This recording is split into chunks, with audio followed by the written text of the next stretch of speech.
family. We are live, broadcasting live. This is the Conversation Room 101.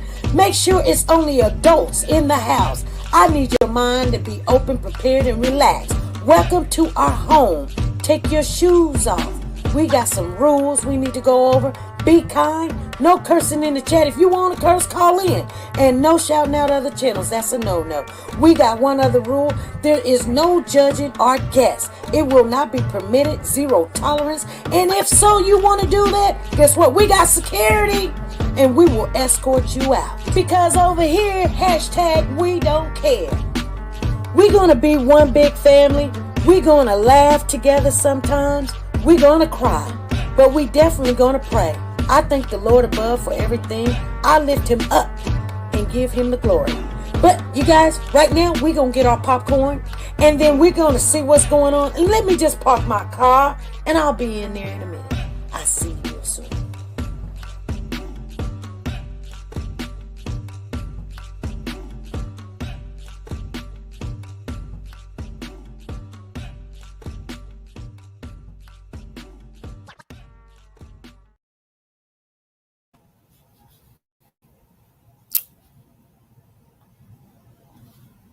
The Copyright Disclaimer Act. The Copyright Disclaimer Act under Section 107 of the Copyright Act 1976, allowance is made for fair use for purposes such as criticism, comments, news, reporting, teaching, scholarships, and research. Fair use is used permitted by copyright statutes that might otherwise be infringing. Nonprofit, educational, or personal use tips the balance in favor of fair use. Like, share, subscribe. Do you want to know? Well, I've been thinking about you. And I think I have to listen. Because the sun is up, it's a beautiful day. And we won't stop. We will not stop. Sun. Come, won't you come along? And it feels so right. It's like luck is raining on me. Go and follow your heart. Doesn't matter how far. There is so much love to give. Something's telling me this time. Baby, baby, now See this? Now you cannot go. Baby, baby, gotta go. There is so much love to give. Something's telling me it's right. Neighbors and the When you community came to me, compelled to who are scour you? the area. It's you, yeah, boy. Where does the fault lie on you?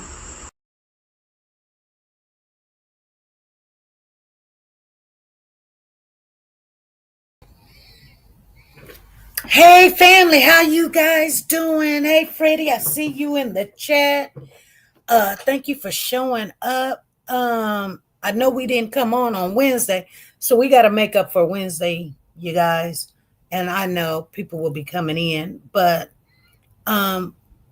just looking over the Naziah Harris case and what was going on, I wanted to reach out to everybody because, we're not really understanding what happened. So August the 4th, that was 4 days ago, they went to court. Jarvis went to court. And it's stating that the court that he went to appeared in a court. It was unrelated sexual assault case. And that scares me when they say unrelated. So this did not have anything to do with the Naziah Harris case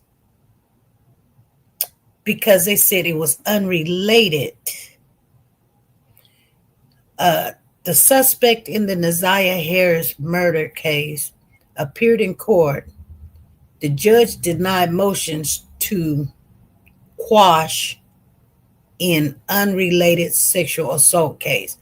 So thinking about what that is saying is, and you guys, please, if you're in the chat and you understand it, you can always call in and explain it. But when they say I'm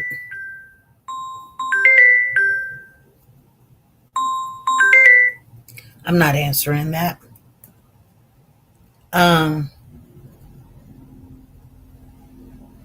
Unrelated.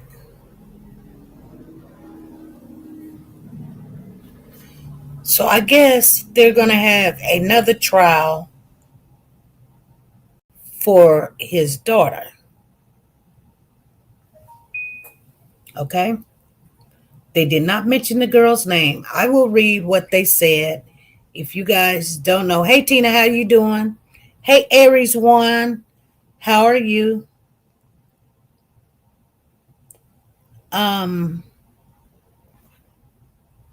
Says the man accused of killing a Detroit teen who went missing in January 2024 appeared in court on Monday.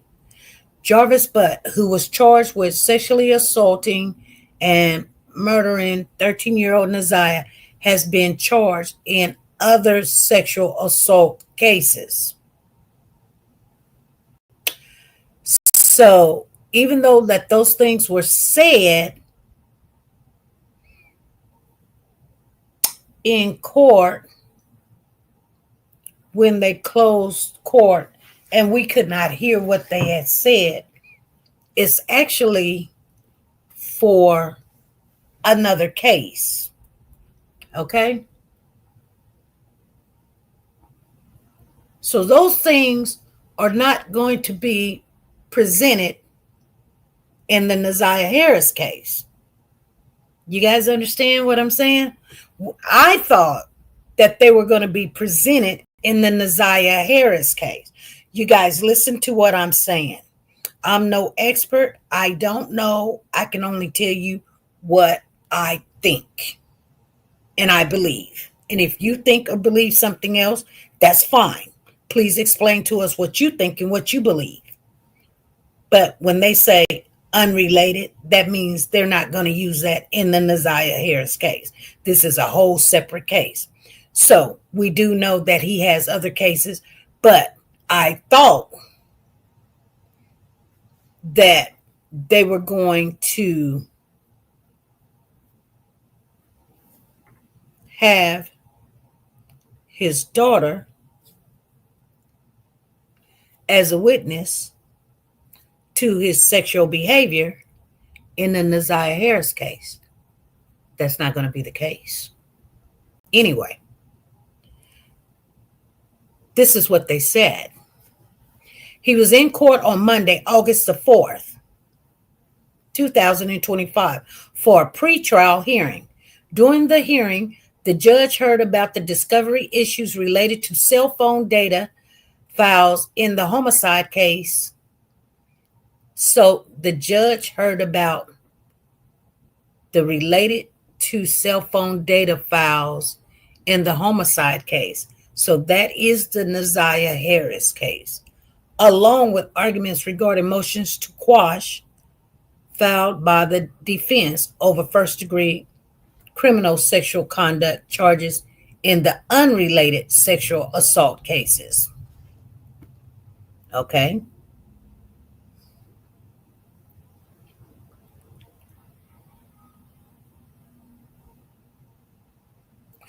Then it says previous coverage was the text, search history, definition of a pedophile, what to know about the Naziah Harris murder case, motion to quash. The defense filed 2 motions to quash related to first-degree criminal sexual conduct charges and Butt's other cases, claiming that there was abuse of discretion. The defense said that one witness, who was 4 years old at the time of the assault and is now 13, didn't testify that any penetration had occurred. So she testified, but she didn't say that there was penetration. But rather she said he touched her where she pees at. Similar to this case, the defense said a witness in another case testified that Butts had touched her, but didn't testify that penetration had occurred. The defense, that is Jarvis's lawyers and attorneys, claimed that the witness could have said Butts had touched her on the inside, but didn't. So they're playing with the words now. You guys get that? They're playing with the words.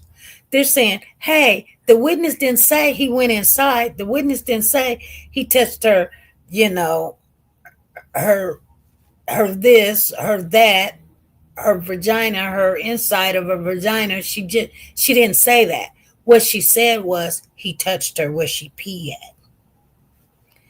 And so the defense is trying to say, that's still not saying he touched her inside. That's still not saying there was penetration.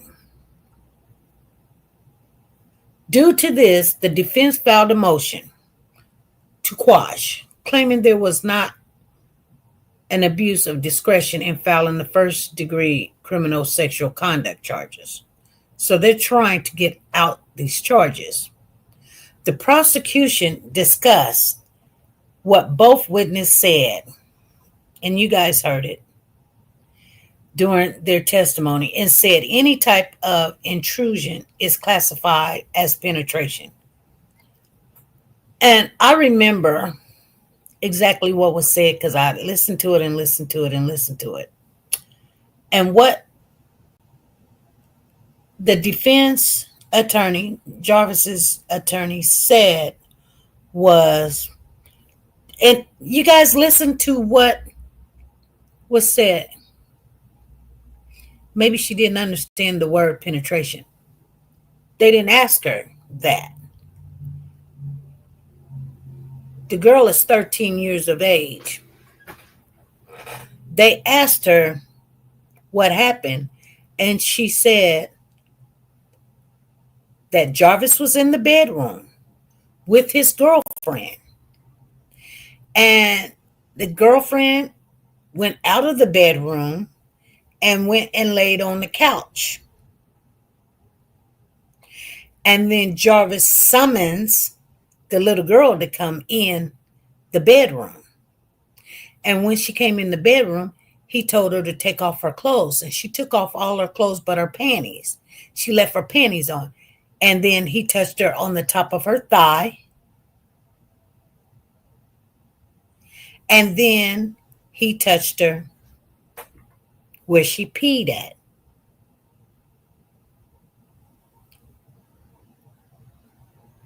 She actually said where she urinated at. Now, I'm going to tell you guys something. And I'm going to tell you why the defense is trying to use this. Because when you're talking to a little girl, 13, and they're like, she's at an age where she could have easily said her vagina or in her vagina. Well, since she didn't say that in front of all these people, because what they're doing now is raping this girl on the stand again.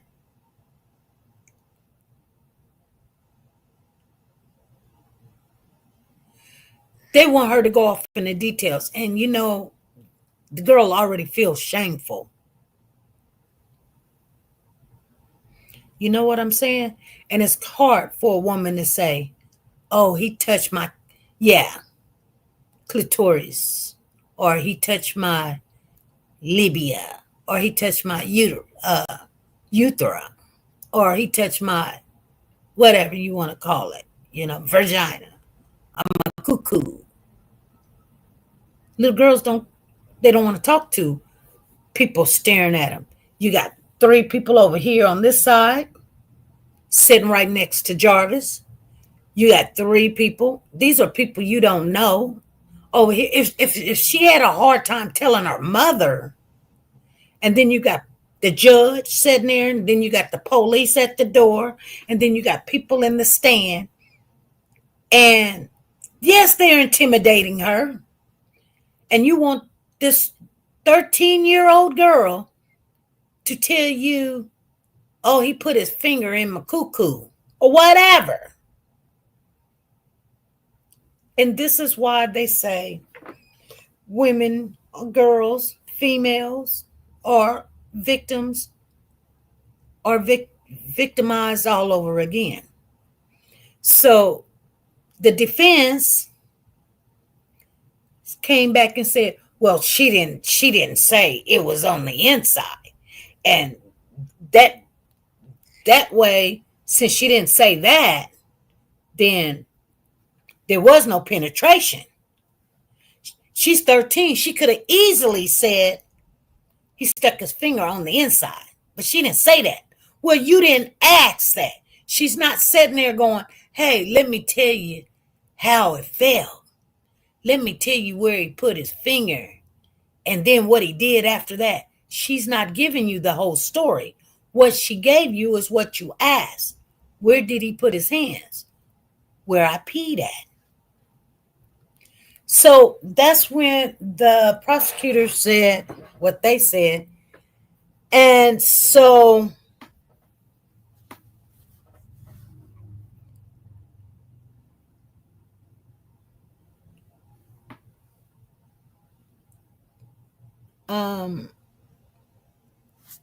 exactly, Phyllis.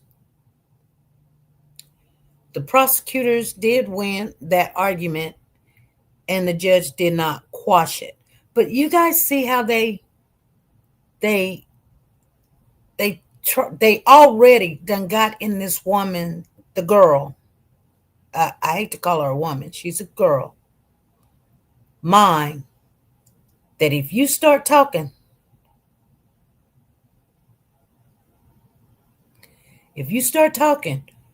we're going to make you say things you don't really want to say. You know she doesn't want to say it. And look, but I mean, that is the law, that when you go to court, you get the chance to be there to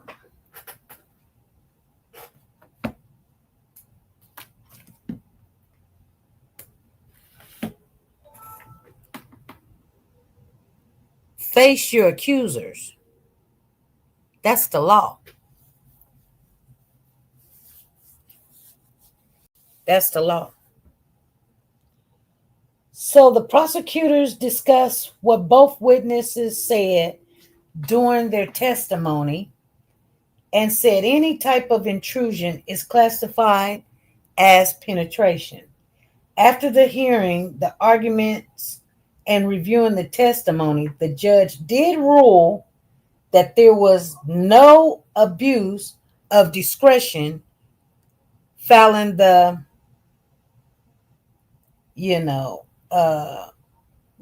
quash for the filing of the first degree criminal sexual conduct. So the charges stand. You guys do know that. The charges stand. So that's good. Okay?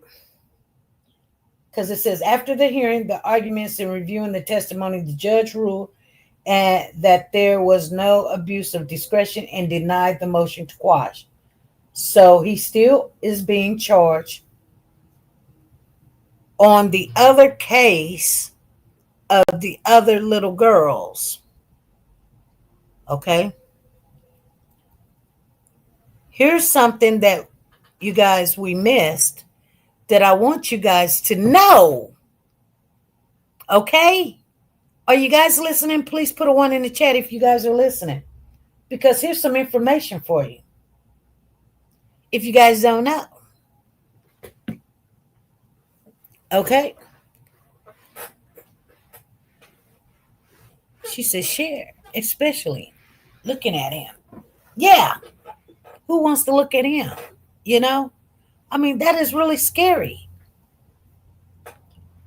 So I got to charge my phone up at the same time we're talking here. Yeah, I found something that you guys need to know. Okay? It's about the Naziah Harris case. But you can, some of you guys go back with the information that I say and you want to denounce it. I don't have a problem with that. But I can tell you this. The funny thing about trying to denounce what I said, later on, you're going to have to come back and be like, okay, okay, what? Okay, you're not going to ever say, SP, you were right. You'll be like, well, we know who that is, and we've already heard that, and I know one thing, you can't tell me that you're on the phone with Naziah because we already heard who this person is. So you got the information and you got it right, and you're not somewhere else looking stupid, saying things because you heard the wrong information. I will give you that information. But I want to share something with you guys that was unbeknownst to me. And I just picked it up today. So I haven't had a lot of time to process it in my mind, but I'll share it with you because I do pick up little detailed things that matters. Okay? So the prosecutor said that the request for underlying files was unusual. The prosecutor said that the request for the underlying files was unusual. So he had to communicate with a cell phone expert at the Detroit Police Department to determine what exactly they were asking for.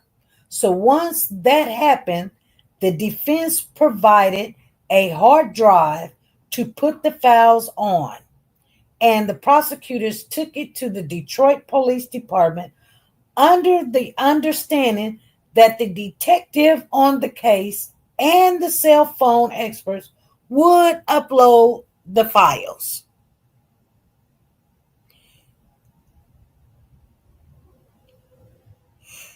Thank you, SP, because I thought the judge was in favor of what the defense had said. No.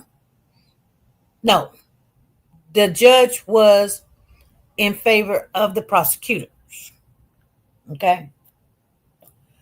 So there was a miscommunication between the two, and both had thought that the other uploaded the files, but neither did. So, and when the prosecutors, that is the ones that is trying to lock up Jarvis, went to pick the hard drive up, it still hadn't been done. The prosecutors explained that the files are taken from a Blu-ray disc and put into a computer and then transferred to the hard drive, and that it was expected to take some time since they needed to get data from around, here's the point, ding, ding, ding, 15 phones. 15 phones. Okay, you guys. Think about what I just said. I said to myself, 15 phones. You're going to go in other chats, and other chats is going to talk about what I am putting out there right now. And they should. Bravo, when they do. You guys go and discuss it. 15 phones? Hold on now. How in the world could they get data from 15 phones? You guys try to add up 15 phone data. Okay? 15. That means a lot of information. And this is talking about Naziah. This is not talking about the other cases where the little girl just got through. They were talking about who has 15 phones. I can control one. Well, it's not one person. So you're going to have Jarvis's phone. That's one phone. You've probably got data from his sister's phone. That's two phones. You probably got data from King's phone. That's three phones.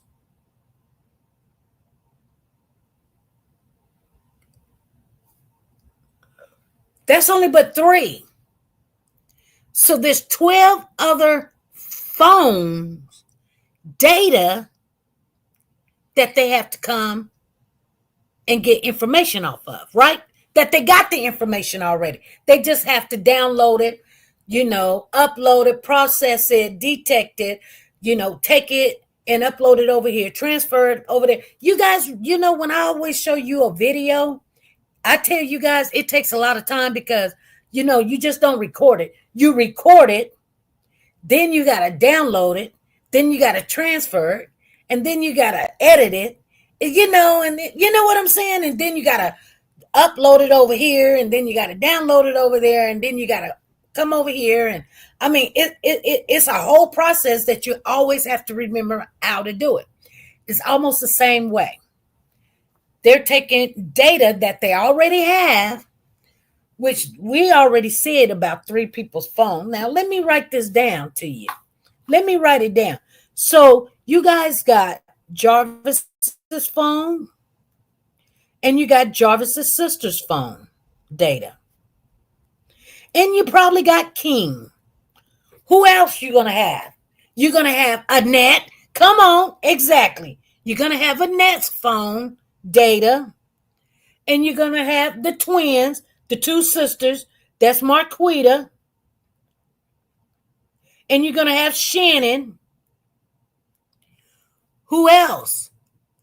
The twins lady. Yep. Come on. Come on, woke to God. You were in there. Naziah's phone. We hadn't heard nothing about Naziah's phone. But do they even got Naziah's phone? But so far, that's only but 3, 4, 5, 6, 7. That's only but 7. They said that they got to transfer data from 15 phones. So you're going to have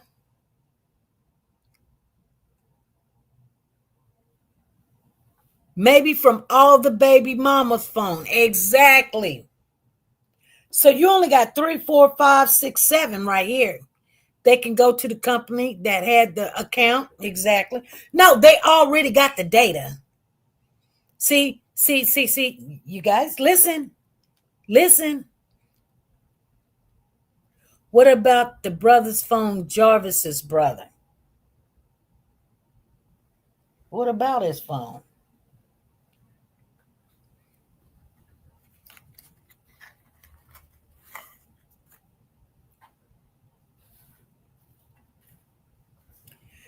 So you're going to have the girl that was on the stand talking about this car, this red Jag. You're going to have to get her phone. Remember when I told you guys that Jarvis's sister,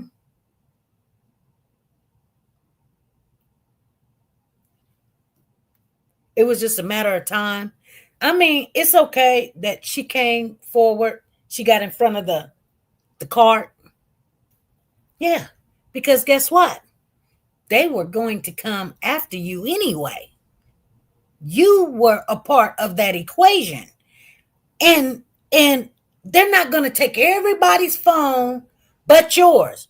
Because King said this, you guys. King said you were there.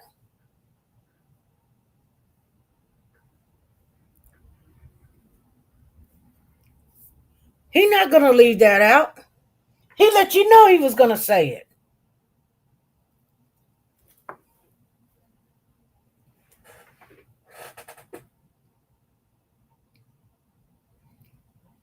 They could have gotten the data for Naziah from the company that held the account, so they don't need her phone.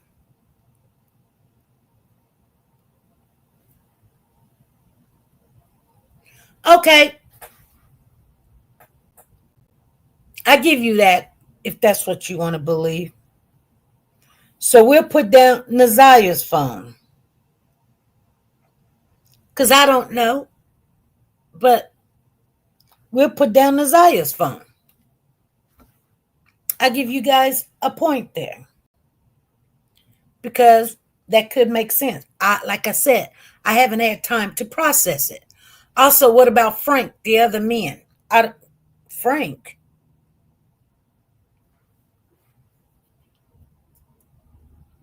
You say Frank?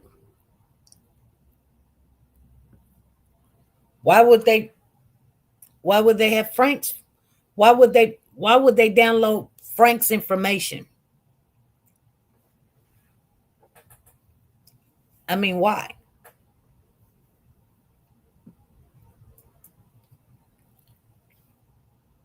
Now, the woman that Jarvis lived with, Angel, maybe her phone. Remember, hold on. You guys are thinking, and I hear you. But tell me why, because Miss Phyllis says, what about Frank? You think that they would get Frank's phone? Hey, Mariah, how you doing? Hey, Danielle, what's going on? Because no one said anything about a Frank. But I can understand Angel's. And I can understand Naziah's phone too. I can. That's why I said. Freddie says it's possible. Okay. We'll put down Frank's name. So now we got Frank, Angel, Naziah, Lady, Shannon, Marquita, Annette, King, Jarvis's sister, and Jarvis. So that gives us 3, 4, 5, 6, 7, 8, 9, 10. What about the phone from the lady that had car trouble that night? Car trouble that night. That's Jarvis's sister.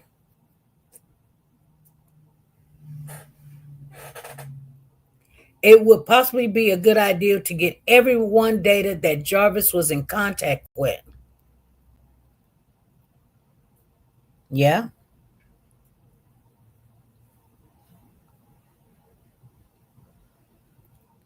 Because who knows what Frank knows? I still believe it's bigger than just Jarvis. King and who knows who else.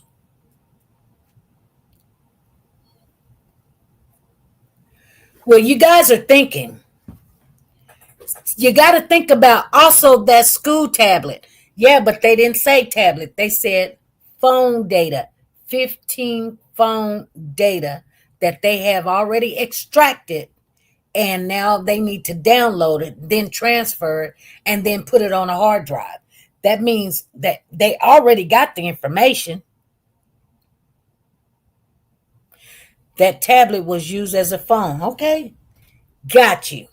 The tablet. But they said phone.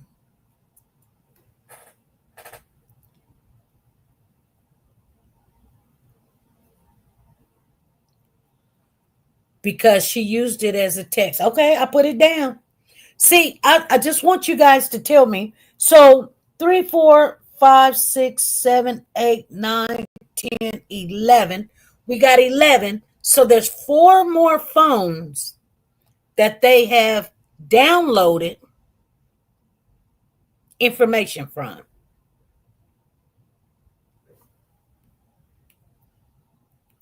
Okay, Jarvis's girlfriend, his fiance, Jarvis's fiance. Okay. And then Jarvis's baby mama that loaned him the car. Jarvis's baby mama loaned him the car. That loaned him the car, whatever her name was. Okay. I'm still wondering how Jarvis and King got money to open their auto shop. Okay. I think that's where Frank comes into the equation. Okay.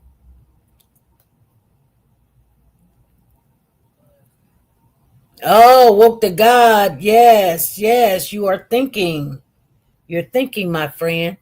Some people do have more than one phone.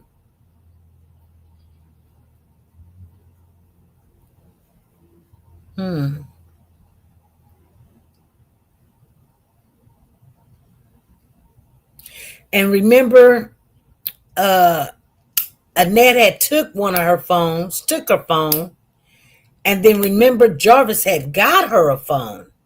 So there could be two phones there. Because remember, Lady bought her a phone, but Annette took her phone. And then Jarvis got her a phone. Right? You guys get it?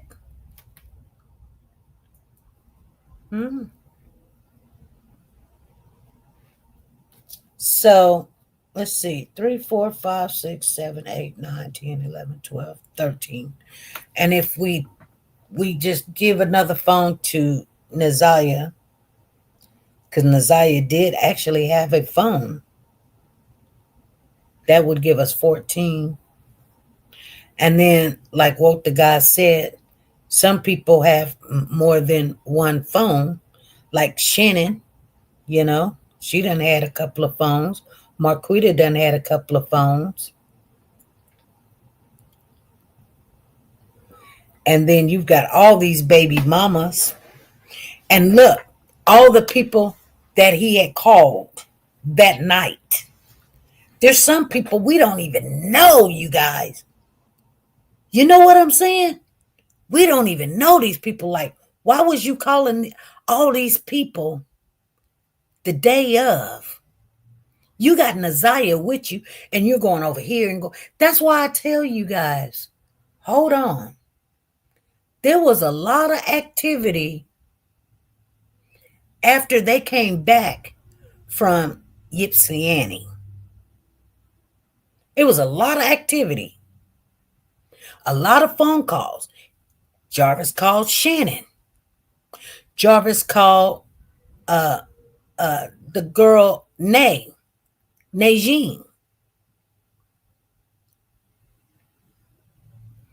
And he continues to call Najeen.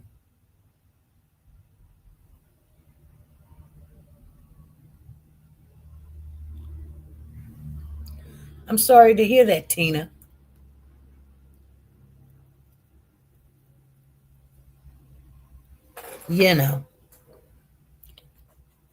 Hey, Monique, how you doing?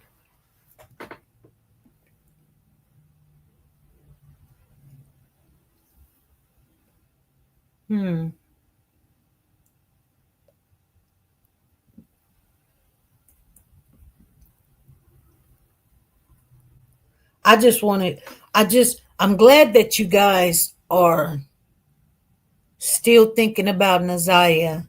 And the sad thing about the whole situation is you guys don't even understand. Like, we're already almost in the middle of August. And his trial starts October the 6th. So you got 30, and you got around about 50 days left. It was almost 90. You got 50 days left. You got 30, then you got the 6th. So that's 36. And then you got the end of this month, which is like 20 days.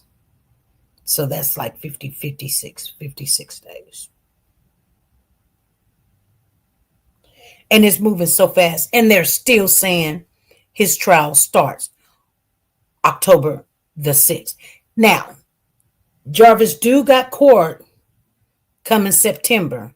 He's got another court date. I think it was like September the 21st or something. But anyway, hopefully we'll remember.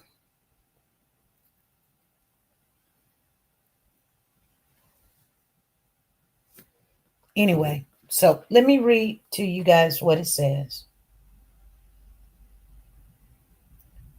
So the prosecutors explained that the files are taken from a Blu-ray disc and put into a computer and then transferred to a hard drive, and that it was expected to take some time since they needed to get data from around about 15 phones. The cell phone expert told the prosecution that the data transfer would be done by Wednesday, August the 6th. So it's done. They finally, whoever dropped the ball, which they've been dropping the ball on this little girl's case from day one for actually her whole life. So the next court date will be September the 16th, you guys. Correction, September the 16th. I knew it was September. Due to this and other act notice, and that was a quote. Due to this and other act notice filed by the prosecution, the judge set another pretrial conference date for Tuesday, September the 16th. Butt's trial is scheduled to start in October. What is a other act notice? What is that? Let me go and see. What is a other act notice?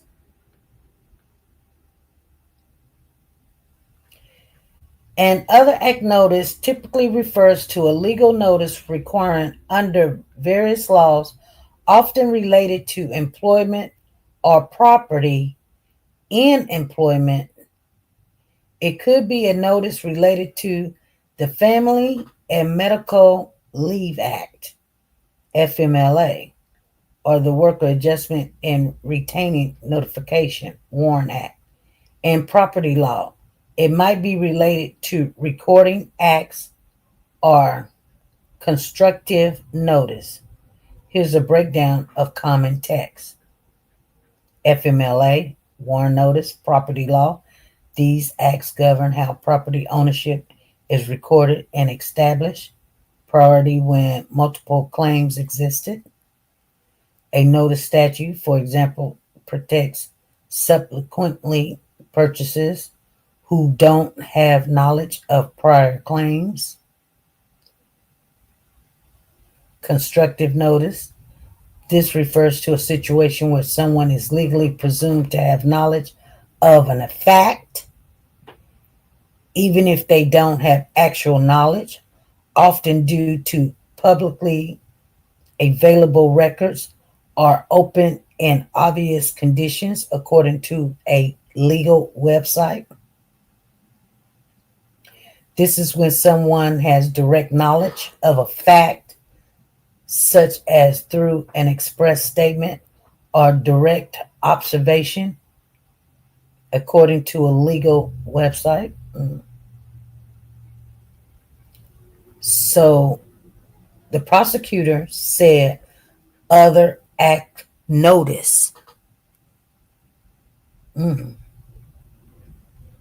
So they can't be talking about FMLA because this is not about job or related to job, or WARN Act, information on employees about on upcoming plant closings or massive layoff. Couldn't be talking about property laws because it's not about property. Situation is legally presumed to have knowledge. So it's got to be somebody has knowledge. It's got to be when she said other act notice, got to be where somebody have knowledge of something. Now, how did she use it in the sentence? Let's go back.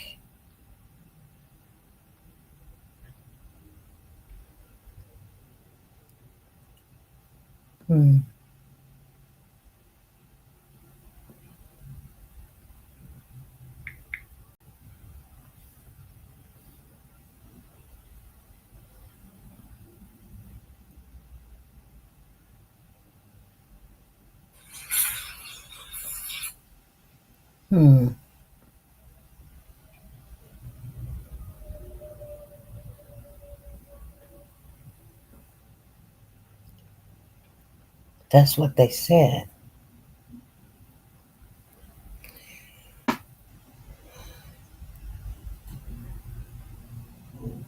Thank you, Freddie, for putting that in there. In addition to those motion discovery issues in connection with the murder case, were also discussed during the hearing. The defense said that they have been trying to get underlying data from cell phones examined in the case since February and still haven't received it. So the defense said. So the defense is mad that they haven't got the information from the prosecutions. The prosecution said that the request for the underlying files was unusual. So he had to communicate with the cell phone expert at the Detroit Police Department to determine what exactly they were asking for. Once that happened, the defense provided a hard drive. The defense provided a hard drive to put the files on, and the prosecutors took it to the Detroit Police Department under the understanding that the detective on the case and the cell phone expert would upload the files. So they purchased a hard drive and said, hey, put the information on a hard drive. And the prosecutor said, yeah, we'll just go take it to the Detroit police and they'll do it for us since they are the experts. There was a miscommunication between the two, and both had not. So the prosecutors didn't do it and the Detroit police didn't do it. And both had thought the other uploaded the files already, but neither did. And when the prosecutors went to pick up, when the prosecution went to pick the hard drive up, it still hadn't been done. So the prosecution explained that the files are taken from a Blu-ray disc and put into a computer and then transferred to the hard drive. And that it was expected to take some time since they needed to get data from about 15 phones. The cell phone expert told the prosecution that the data transfer would be done by Wednesday, August the 6th. So they're playing catch up with each other. Hey, Cynthia, how you doing?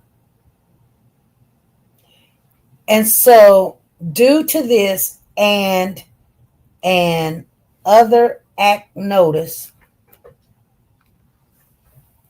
so due to this and another other act notice, which means somebody has direct information.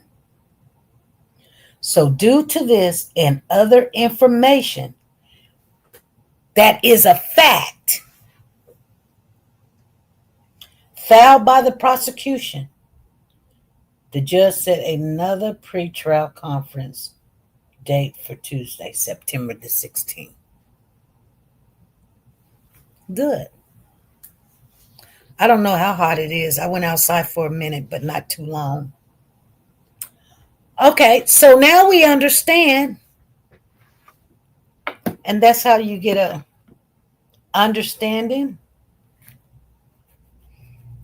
of what to expect. So September the 16th, which is a month away, which will help us because after September the 16th, we will have less than 20 days away from the trial for Naziah, which will be easier to do, you guys. It will be easier to do. Any questions, you guys? Any questions? Ironically, she says, Aries 1 says September the 16th is Naziah's birthday.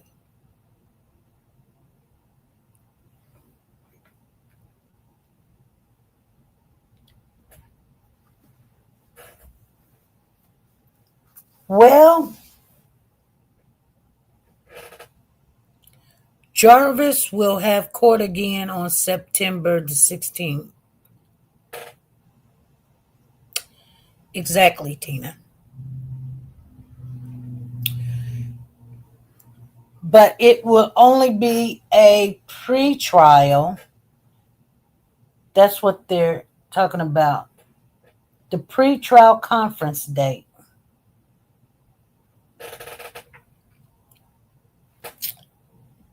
What to expect on a pre-trial conference date?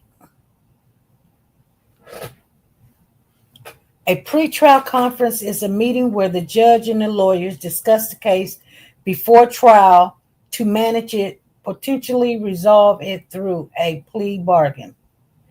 So I guess you guys heard what I just said. It says a pretrial conference is a meeting where the judge and the lawyers discuss the case before trial to manage it, potentially resolve it through a pre-bargain and set deadlines, and expect discussions about evidence, setting dates for motions and discoveries, and exploring the possibilities of a settlement. And then the conference can also involve setting a tentative trial date and managing the case timeline. The primary goal is to manage the case efficiently, ensuring both sides are prepared for trial and potentially avoiding a full trial through settlement.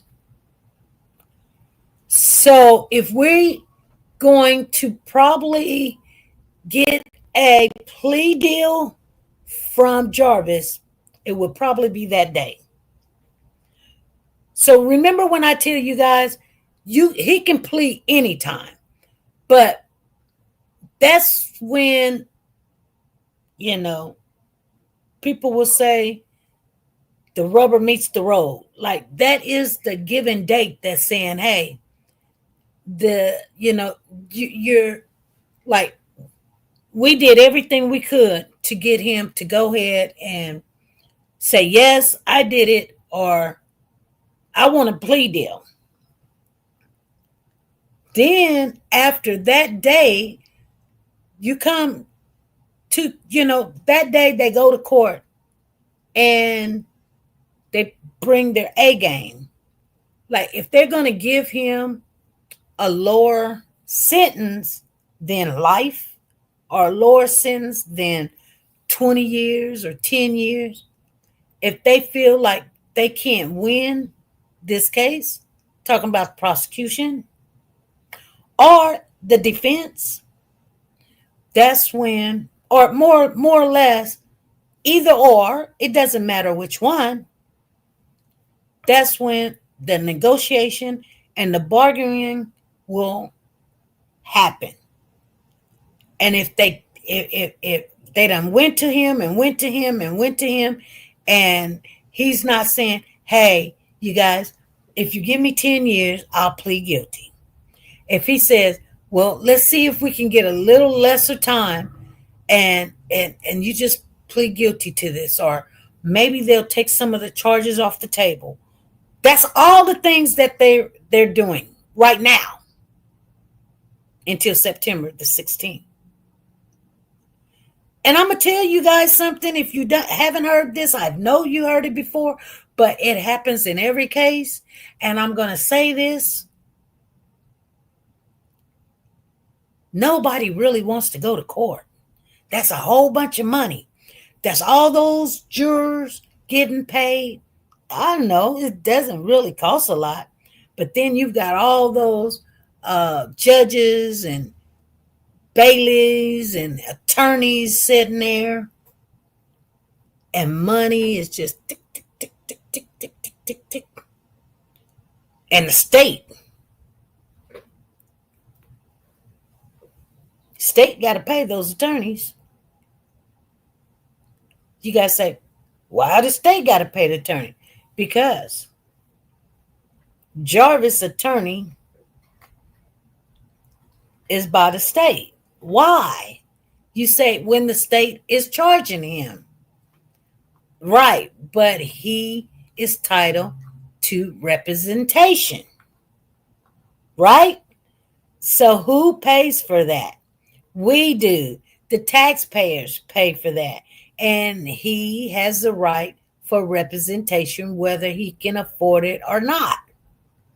That's why they always tell you it's never good to get a state appointed attorney because the state is paying to go against the state.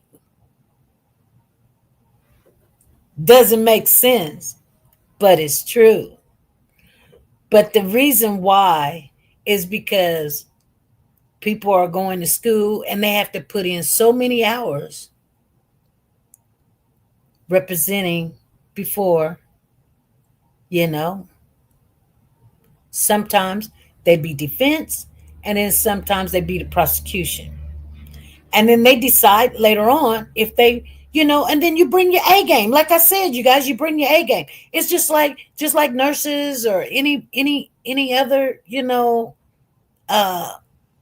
type of state, position. You go to school to be a doctor, and before you be a doctor, you got to take residency. And even though that you're not trying to be a doctor at a hospital or a doctor at you still got to do your residency. You got to work so many hours, so many years doing certain work so that you'll know the law, just like in being a lawyer. So you'll know the insides and outs. And which one do you want to become when you get done? You might want to be a defense attorney. You might not. Maybe you just want to work in real estate. But you got to put in hours. Only way you can put in hours, you got to have either an internship or residency somewhere, or the nurses, we have clinicals certain places. You just don't become a nurse. You gotta know if you're gonna be a pediatric nurse, a heart nurse, or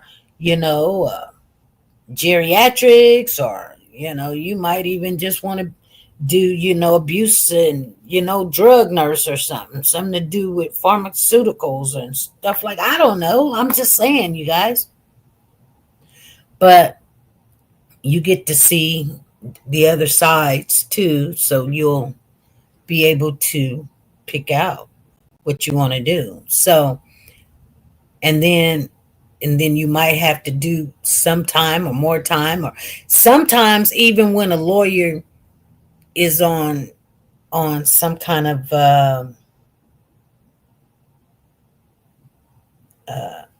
trouble with their license or something, the judge, if you want your license back, you got to do community service or something, and you got to pick up some hours in the state or whatever.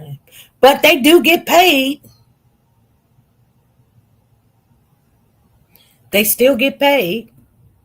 And nobody wants to lose. They be like, yeah, I don't want to defend criminals or whatever, but I'm a good lawyer. So, even though I don't want to defend, the criminal or the actual alleged criminal, I'm a good lawyer. So I'm going to do the best job I can do. And one lawyer told me, whether they're right or wrong, due process they have to do, and nobody wants to be a loser. So you do get attorneys that go in there and just be like, I'm gonna just do my time, but they're not gonna tell you that. They're not gonna sit there and be like, because they can get in trouble if they don't appeal when they need to appeal and file emotions when they don't file emotions and come to court like when they were supposed to come to court and all that other stuff, they get in trouble. So you're going to always do the best job you can do, but even though you do the best job you can do, when you don't really have your heart set on something, like you believe that this person is not guilty, or you believe the person is guilty, do you still try to get that person off? Even if you believe, if you really believe, that'd be hard to do. You know what I'm saying? But you gotta do it. You really do. It's almost like, like if you was working in a hospital and some, I'll just say pedophile that they charged or caught with the little girl, and then the police shot the person or something. And they come in the hospital and you're the nurse or something. And then they go in cardiac arrest. You don't sit there and say, I'm not going to do CPR. You can't do that. You literally have to help that person, regain consciousness, come back. Start CPR, shock them or whatever, or do whatever you got to do. Because you can't sit there and they have not had due process in the legal thing, and then you sit there, judge and jury, and say, I'm going to let them die. You don't know if they did or not. What if you did let them die? And you say, I'm not going to give them CPR, and find out that the person that they shot was the wrong person. And now see what I'm saying? Like you can't do that. You have to treat that person as if they are who they are, and you are their representation. You're their representative, and you have to help them the best you could. You have to do it. So sometimes, you look at the attorneys on the side of Jarvis and you get a little mad. You do. You get mad and you be like, how can you? That's why sometimes when people, the judges, not the judges, but the attorneys don't ask if their client did this or did that. They don't ask. Remember Amina? And they asked Amina, did you ask your client, did they do this, when we were talking about Cody Bixby and Cody and Corey? And they were asking Amina, did you ask Corey, did he take out Cody? And Amina said, I didn't ask him. And they said, why? She says, because I know my client didn't do it. No, she didn't ask because she didn't want to know. And remember, the other attorney asked him. And next thing I know, Corey did not want him to be his attorney. I don't know what his answer was, but they had problems. And that attorney stated that he could not represent Corey. You guys remember that? And he can't tell us what his client has said. He can't.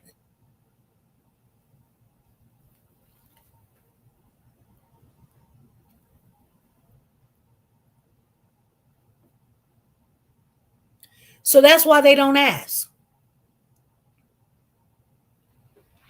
That's why they do not ask. It's not. It would be hard for me to do. Because, like, before you get in my car, I want to know, are you carrying this? Are you carrying that? I want to know, if we get stopped, do I need to get out and run too? You know what I'm saying? I don't want to be sitting there going, no, my client didn't do this. My client didn't do that. And you just sitting there. And looking at Jarvis while Jarvis is in court. He still got his head down, blinking every 10 seconds. Blink, blink, blink, blink, blink, blink. He looks ashamed, embarrassed. And even though he has not said anything, and I'm just going to tell you guys what I see, he's ashamed. And it's not that he's ashamed of what he's done. He's ashamed that he's been caught. And all of it's coming out. And people are like, your own child?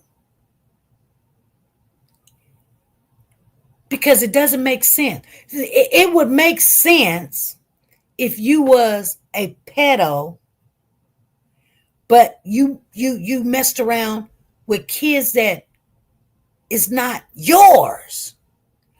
But this man had no way to stop his desire, and he targeted any child. His own.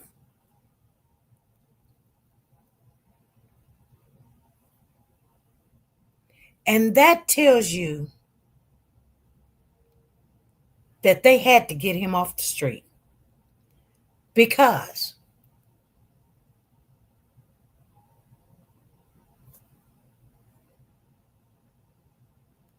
I don't think there's no way to return from that. You know what I'm saying? Like, I know they're easy because they're easy access. You have kids. You're not around a whole bunch of them. And you may not can get to the other kids. So he start looking at his own kids. He has a fetish.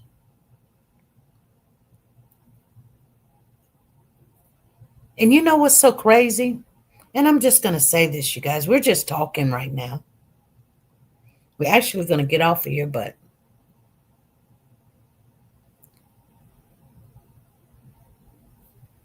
no kid is safe.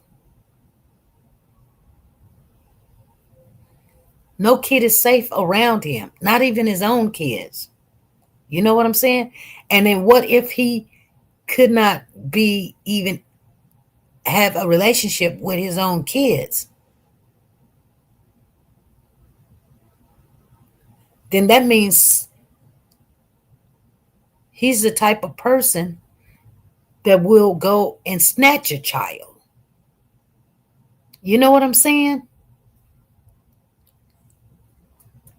And I'm going to tell you guys something. I remember we were doing the case on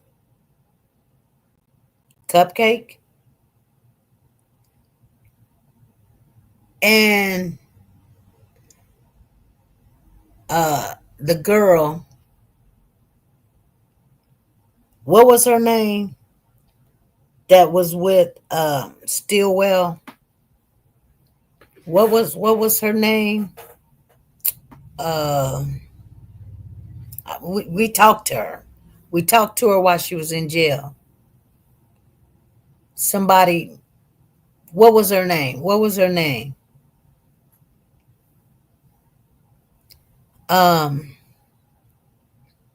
Anyway.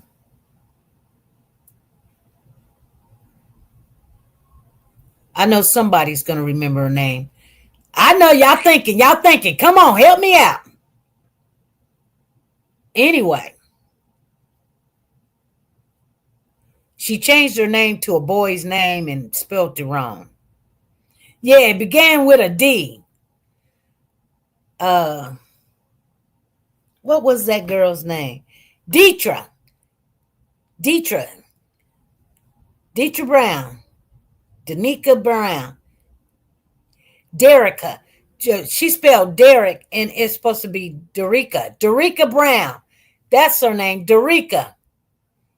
That Freddie said that's her name, Derica. And she forgot to put the A on the end of it. So we was like, why would she call herself Derek Brown?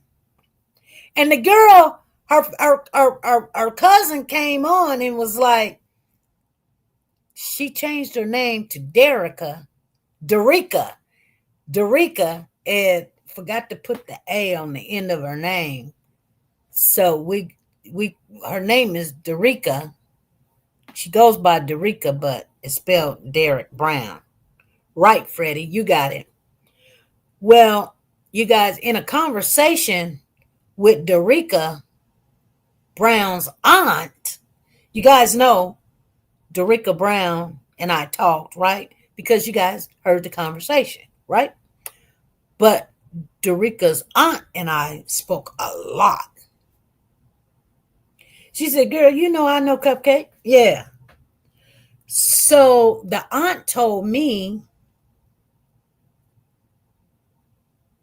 see, even though I don't agree with someone, they can always teach me something. It always come back in my memory what they said. She said to me, she said, SP,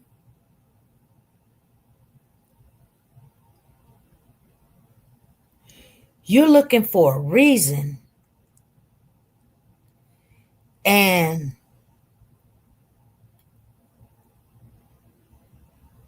the reason is not that someone had to pay. Thanks, Monique, for being a new member. We will shout you out real quick. Monique Hall became a member in our family. Thank you, Monique Hall, for becoming a member. We needed a membership. We really did need a membership.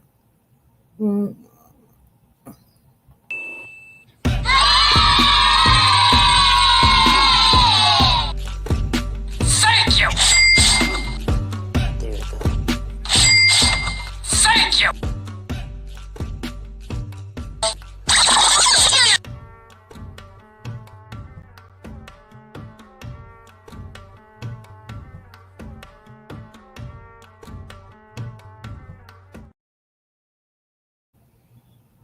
Thank you for the membership. We love when we get new members up in here. We love them. We love them, Monique. But you always been a member every now and then. Come in here, do what you can do. We appreciate you because it helps this channel, and we love you for it.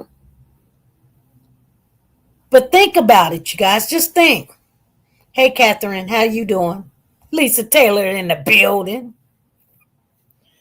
Think about this, you guys. Come on, think about it. So, Derica Brown aunt told me, she said, SP, you're looking for a reason. And there is no reason. And I couldn't wrap my head around why she would tell me there was no reason. What do you mean there's no reason? Like, people just don't wake up and have a fetish for a child. She says, no, this is not new. She said, this is not new. They were too comfortable. She said they were too comfortable. And I thought about it, and then I didn't say nothing. But then when I spoke to Derica and things got hot, and she thought that Patrick Stallwell was telling on her, she turns around and told Patrick, because you remember, they let her see him getting out of jail. And when they let him out of jail, she called him and she told him, if you don't get me out, I'm going to tell them about when we went out of town and we were at that truck stop.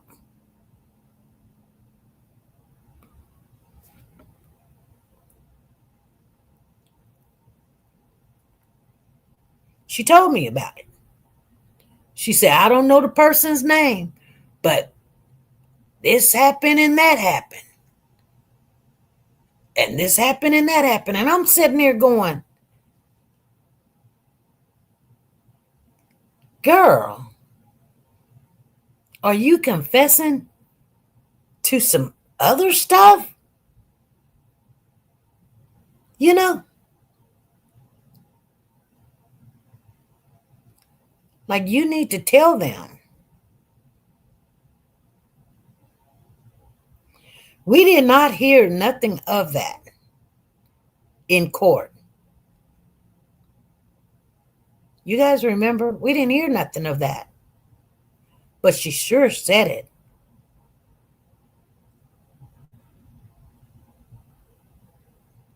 That just wasn't the first time.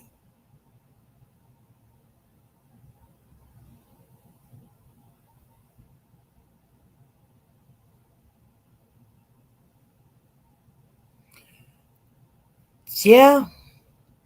Well, I know Derica. I told Derica to mark my words. I told her, I said, Derica, because she didn't like to be called whatever her name was. Laquita, Laquina, Laquanta, whatever her name was. Laquisha. She didn't like to be called that. But I told her, I said, Derica, they're not going to believe that you was in the car going in and out, in and out, in and out when you walked into that filler station. They're not going to believe that. And you need to make a deal, girl. That's what I told her. Because if you got information about something else, you don't want the death penalty. She told me that death penalty wasn't on the table. I said, of course it's on the table. She said, no, it ain't. You don't know. She said, you don't know. And you're not no lawyer or you're not no investigator. You don't know. I said, Derica, it don't take a rocket scientist to understand that whatever they charge him with, they're going to charge you with.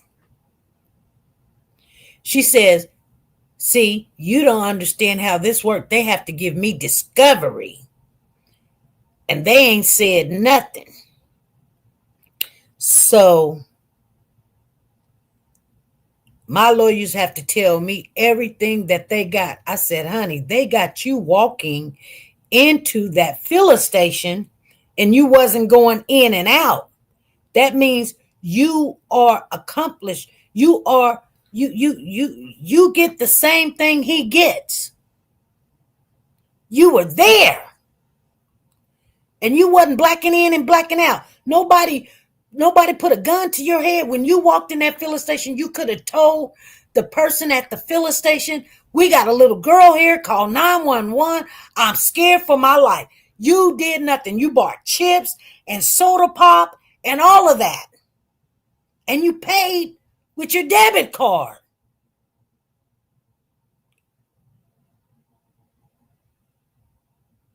Monique said, I remember. You told her.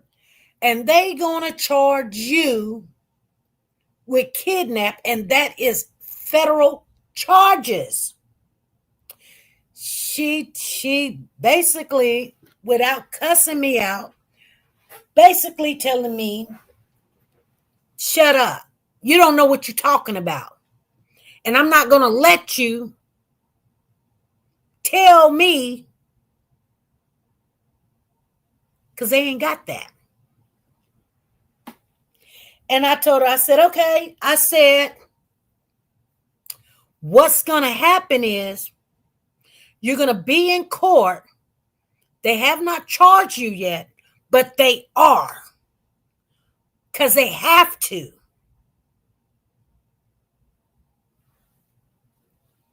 You guys remember? They can't just charge him and you walked up there and y'all got the little girl in the back seat. They can't just charge him. They have to charge you too. You were there. That makes you a part. She said, it makes me a part because I was there, but I was in and out. I didn't have no control. He drugged me.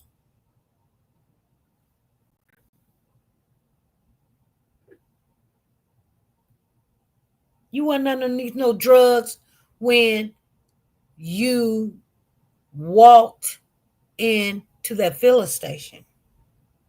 You wasn't under no drugs. You just wasn't. Your gait, meaning your walk, your stance was stable. You didn't wibble, you didn't wobble. You walked in that filling station. No gun was held to your head. And you paid for those snacks.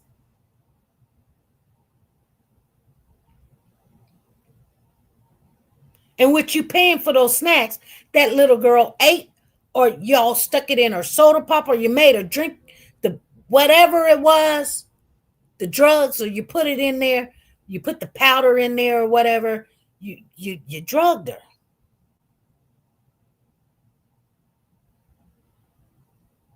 You a part of that. Nobody's gonna feel sorry for you thinking that you was under any kind of distress. Girl, they're gonna charge you for it. But what's so funny about it is you're gonna be in court and then they're gonna charge you. And it's gonna be a surprise. And sure enough, she was in court and they were talking about other stuff. And they told the judge that they was going to do this, but they did not want to do it in court because she was going to lose control. And they wanted her to be already in the possession of federal custody. So when they got her in the back room, they said, you are being charged for the kidnapping of Cupcake. And she lost it. And I even actually heard she was screaming and hollering in the back. And they had to contain her.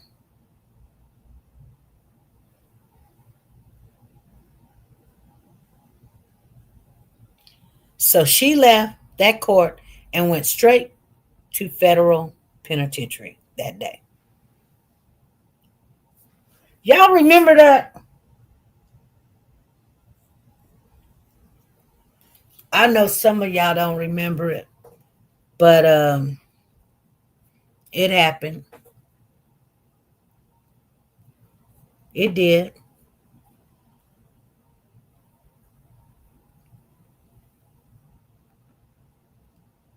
Hey, Lisa Taylor. She said, oh, yes, ma'am.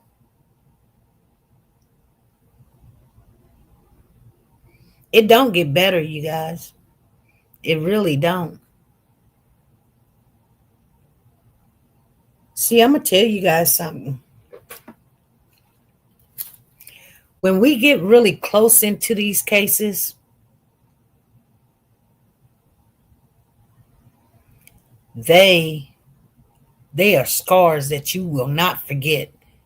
Some people get mad and was like, you were talking to her. Yeah. Yes, I was. And you're mad? Why? You know?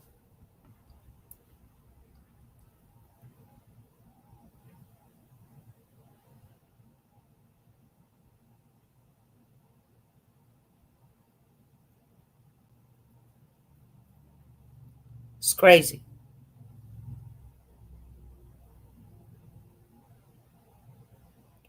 But I understand I wasn't trying to be her best friend. I actually wanted to know, did anybody else have anything to do with that baby's disappearance? Which I believe it's more to it than just Patrick and Dorica. But two people told me no. I talked to Patrick's mother.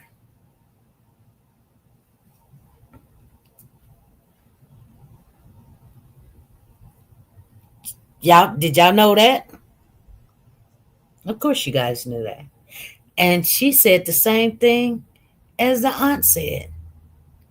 I asked her one good question, and that was, did somebody pay Patrick? Like, did somebody pay Patrick? Because there was a whole bunch of people thinking that the one guy, uh, the one cat that would always be on Facebook, uh, what was his name? Anyway,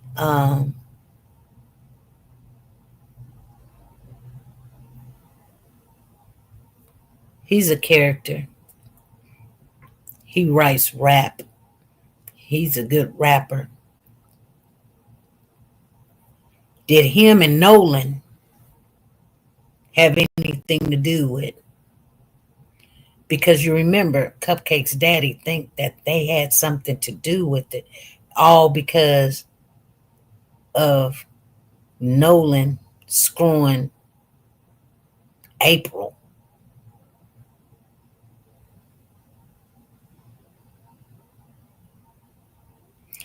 Yeah, two guns.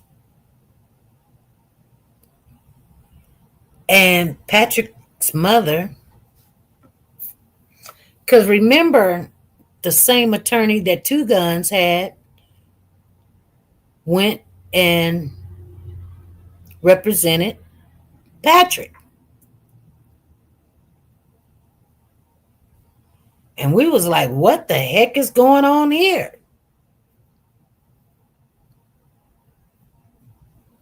But Patrick's mother said, no. She said, nope. Nobody had to pay him. That's what Patrick's mother said. Nobody had to pay him.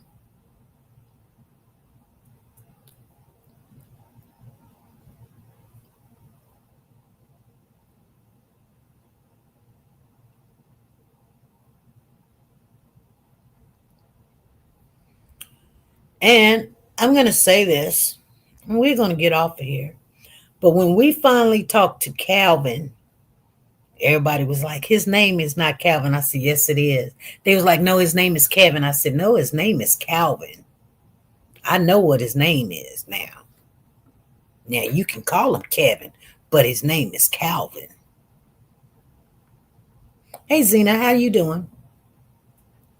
But anywho's, when we talked to Calvin, on the low, Calvin said,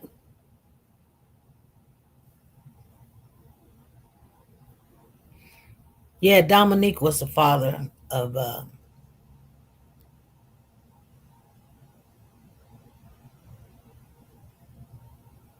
Cupcake. And you know, quiet as it kept, Dominique kept telling us, keep going, keep going, keep going. They would get mad. April would get mad because we said Dominique was nice looking. You know I made a lot of people angry, a lot of people mad. But it was true. I mean, shoot, he bought that fan. It was his house. He was like he was paying bills. He was working. Remember, Dominique came on the live and said, not on our live, but he did a live. And he said he bought that fan. And we wanted justice for Cupcake. Wasn't trying to make friends.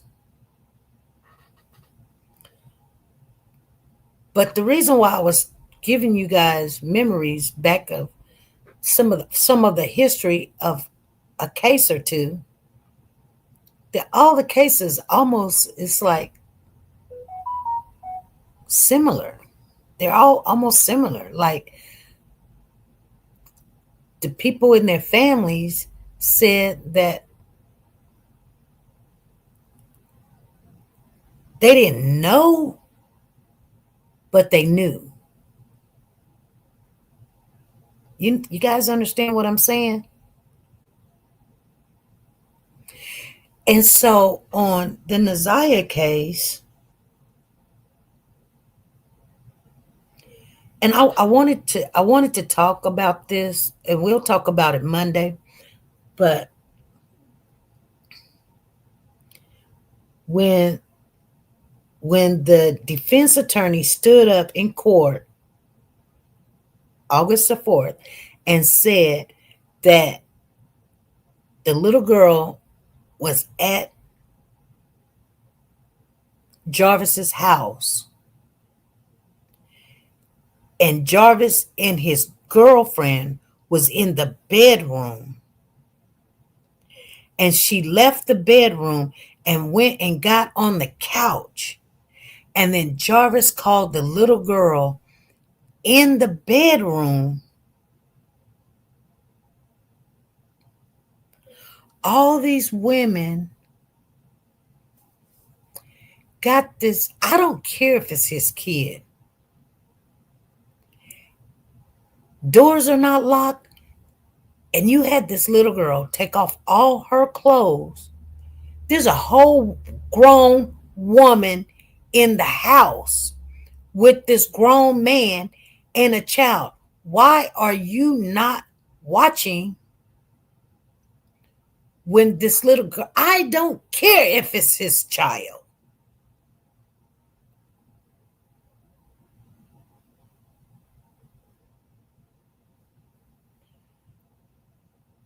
I'm not understanding that.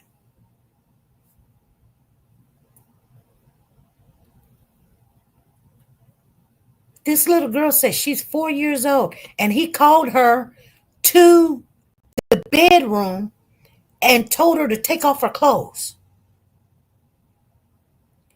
And the woman just sit there on the couch while the little girl is in the bedroom with a grown man. I don't care if it's his child or not his child.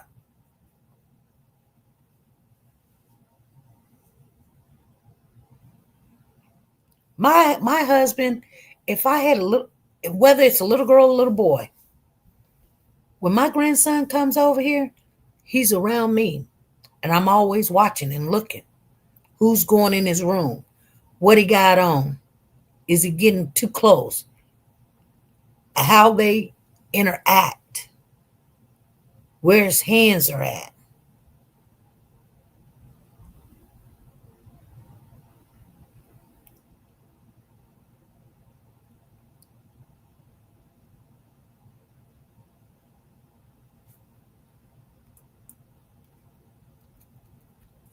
See, I'm gonna tell you guys something, and Freddie, I'm reading exactly what you said. Karen, I'm reading exactly what you said. Karen, you're right. Feeding these kids to these pets, like I don't get comfortable with my grandkids. I don't get comfortable if I'm around my grandchild. I'm watching everybody that touched my grandchild, talks to my grandchild, whether they picking him up, giving him candy or whatever, what they're saying to him. You think I'm not paying attention? Oh, but I am. But I am. And exactly what they say.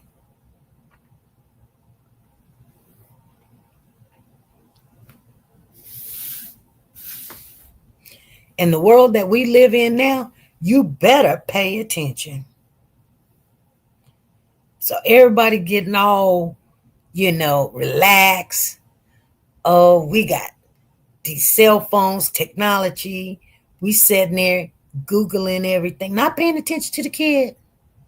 Kid is all in these grown folks' face when they should not be. See, I told y'all this last year and the year before. I said, letting them wear leggings. Oh, SP, that ain't got nothing to do with it. All right.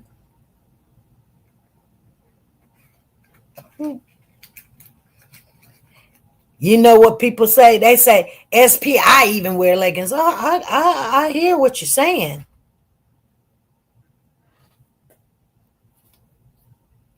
but somebody else is watching, looking.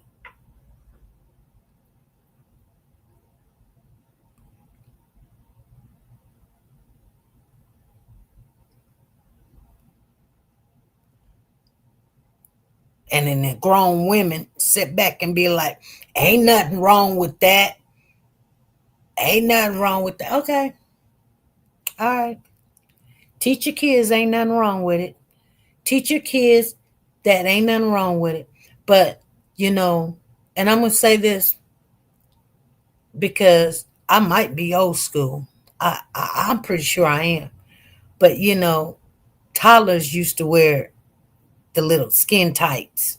That's what we called them. We called them tights. But we covered it up so that you couldn't see the panties or the pamper, or you wouldn't have the desire. That's why we put the tights on, so you wouldn't be looking at their legs, or when they straddle something trying to climb on something, you won't see their butts or their panties or the pamper or whatever. We didn't put it on them so that they look sexy. It's a difference. The difference is they are the same, but now we make them for grown folks. But we don't call them tights. We call them leggings. Same thing. Same thing, y'all. But what we do now, we see grown folks walking around with them on. Half cut off shirts. And not only that, our teenagers are wearing them. They wear them for pants.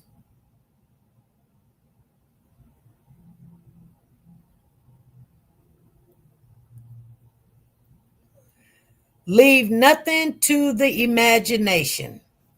And this is why these third world countries have their women walking around with sheets around them in their head, in their neck, and only thing you see is their face. Because they know that, and my daughter even tells me, I can wear what I want to wear. And that's my oldest child. But I'm telling you, ain't no way in the world I would have let her wear some leggings. I wouldn't even let my youngest one, where she might do it now, but she thought she was going to do it underneath my watch. No, you're not. Oh, you're so old school.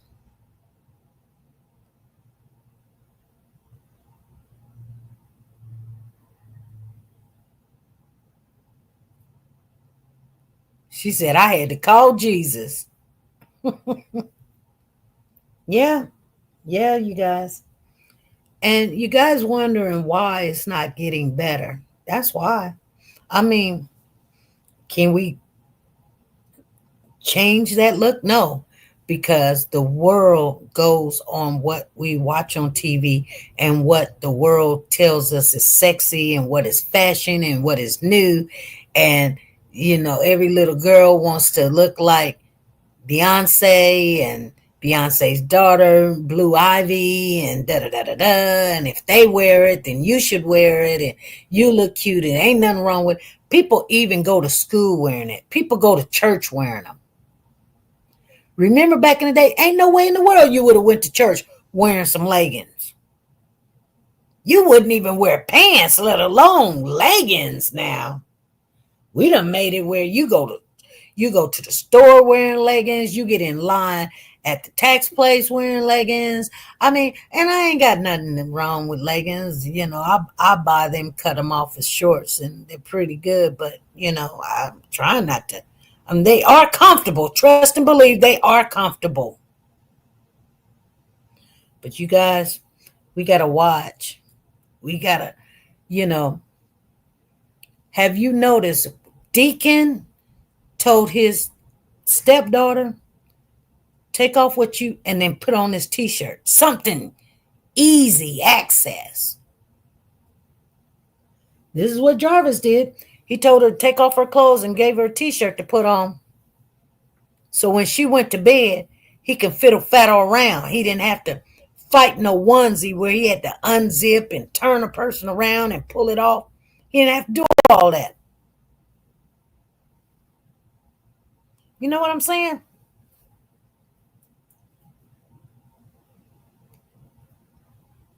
She said something about he made her take off her onesie and put on a t-shirt.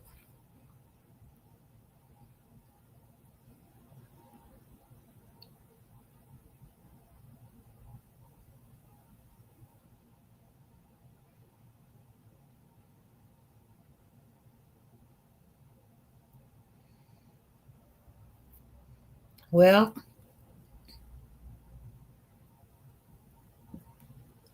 we'll have another case soon, and it'll be the same thing going on. Hey, hip hop, how you doing? I'm just letting you guys know, like these are the things that, we look at, the similarities in these cases, similarities and what the child was wearing, similarities of what was said to the child or the children. And these things is how the adults allowed these things to happen under their watch.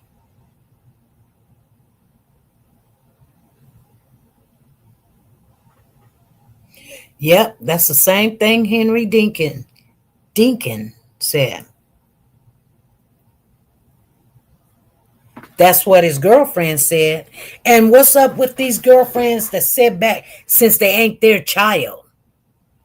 Since it ain't their child, they like, well, since it ain't my child and he wants to have a relationship with his child or whatever, then I'm going to go on in the living room and let them just be in the bedroom by themselves? No. You interact with that child, and when you're the grown up, whether it's your child or not, you make sure that the child is asleep and peaceful, sleeping by herself. And I can't go to sleep or whatever. Daddy gonna rock me to sleep. And no, you go in there and I'll go in there and I'll make sure you sleep. Daddy's sleeping with me, not with you. And if so, I'll be in the bed with you. So I just can't believe that these women just did not know he was fiddy-faddling around. It just doesn't make sense to me, you guys. You guys understand what I'm saying? Even his girlfriend. And then this little girl said he was playing with her underneath the sheets. And she woke up crying because she said, you know how when somebody play with you? What do you mean how somebody play with you?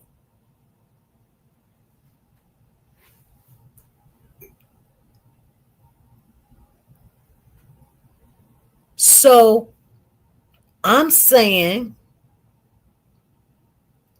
these older women are acting like they don't see it. As long as they got the man, they're okay. You have to separate the child from the person. Make them go in another room. I don't care if it's their dad or not.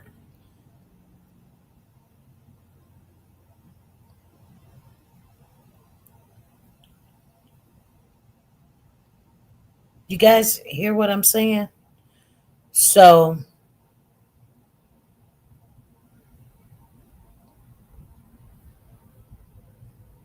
there's no way in the world all these women that are around Jarvis and nobody knew he was fiddle-faddling around with all of these kids. Oh, there's more. Trust and believe there's more children.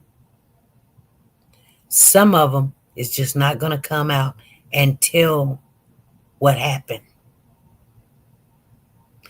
And I think we're going to get a rude awakening on October the 6th. I believe we're going to get a rude awakening how horrible it was for all these kids that was affiliated and around Jarvis Butts.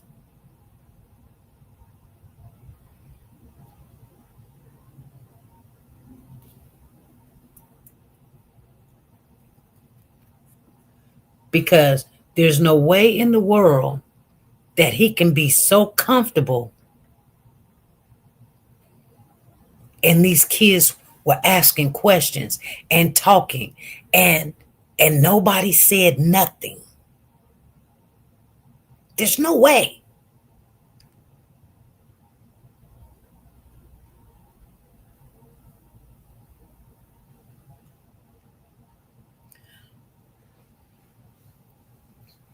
Just like the sister said, I was doing my own investigation and I was asking the questions that I asked, and you ain't even in the house. And you came up with the conclusion.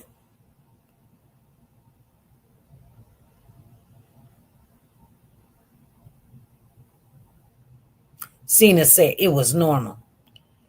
Zena, baby girl, I wish it was normal. I wish. That would be a very good excuse. But I cannot believe that these women did not know. I cannot believe that. I don't think he was smart enough. I think these women knew. I think these women didn't want to get involved. That's what I believe. And when I say all of them, I mean all of them. From the sister to the girlfriend to the fiance to the baby mamas to the aunties to the grandma, even to the school, in the police department, in the CPS, in the counselor. I think they all knew. The cousins, they called CPS, even though that they were probably jealous and just wanted to bring the grandma down. These kids had told them, he touched us, he touched us. But now,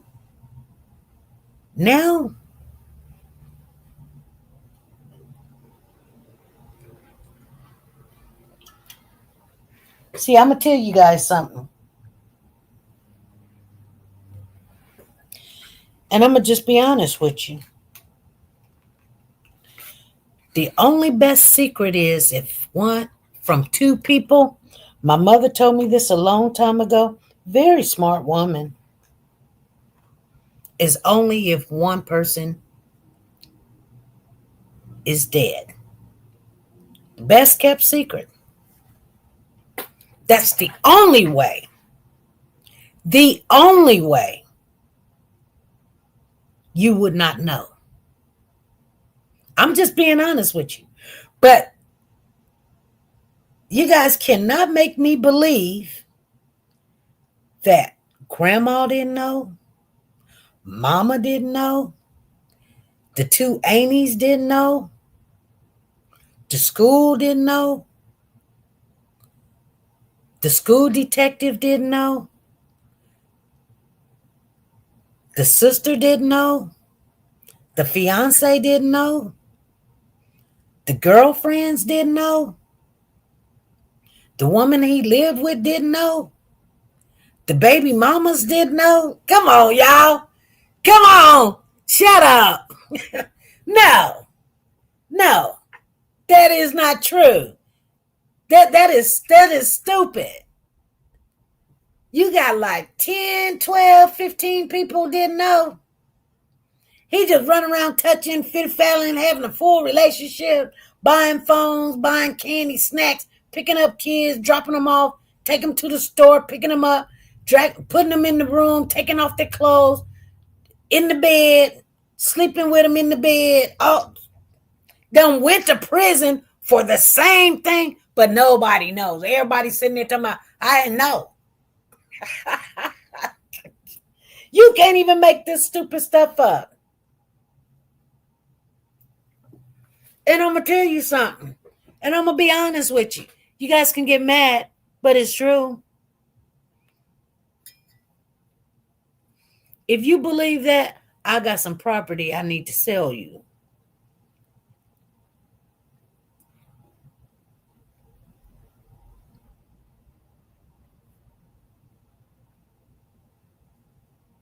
I got some swamp property.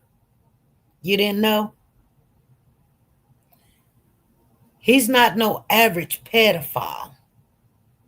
He picking up kids at school and running up to the school, and brother didn't know.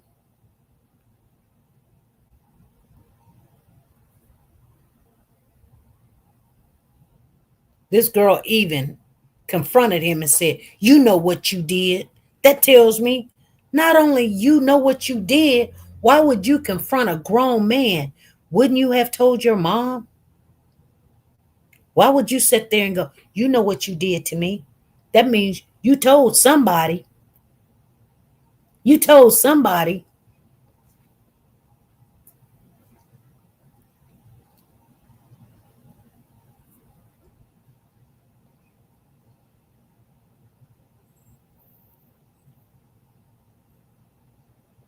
But here's the thing. Even if it wasn't enough evidence, what could you have done? You know what I'm saying? You know, like, you can't just accuse somebody or someone told you something, because I'm pretty sure somebody told. Couldn't you separate? Just to be on the safe side? You know what I'm saying? Wouldn't that what you would do? If you really just like don't know, wouldn't you separate them and never let that child around that person again? Wouldn't you separate them?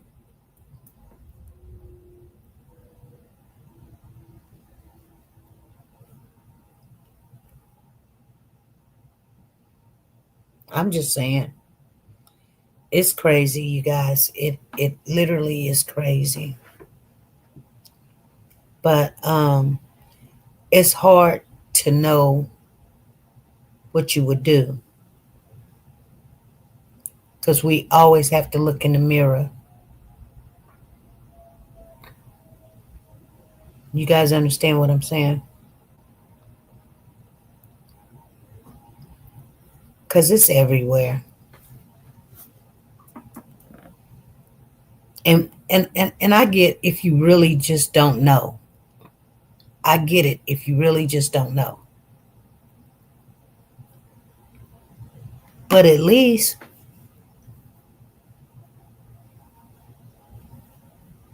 separate the child. And that's the best option.